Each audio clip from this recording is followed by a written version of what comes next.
नाही, मुंबईत कुटाकुटी व्हायला पाहिजे होती. काहींचे असले सुद्धा नासके स्वप्न असते.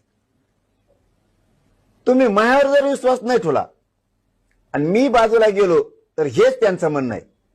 हे बाजूला गेल्याशिवाय आपले दुकानदाऱ्यात चलत नाहीत. काही बोला पण बोला. अरे मी आहे ना, देतो तुम्हाला गॅजेटियर पुरे मराठी आरक्षणात घातलेलं दाखवतो, मराठवाड्यातले आणि पश्चिम महाराष्ट्रातले. शांत राहा, आनंदी.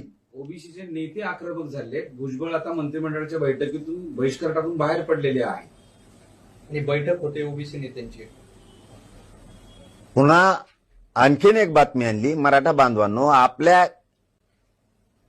किड्या मकोड्यांचं ऐकू नका की ज्यांना वाटतं हे अमुक चुकीचं आहे, तमुक चुकीचं आहे. आज तर राईट काम होणार आहे ना मराठे हो. दुसरी बातमी आली पुन्हा की ते छगन भुजबळ बहिष्कार बैठकीतून बाहेर बी पडला.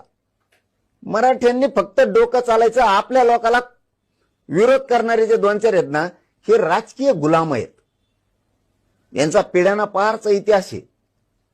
हे कधी शत्रूच्या टोळीत राहिलेत, लढून स्वराज्य मिळवण्याच्या टोळीत राहिलेले नाहीये. हे यांना कोलीत चला. समजून घ्या, छगन भुजबळ जर बाहेर पडला तो मुरब्बी आणि अभ्यासून येत आहे.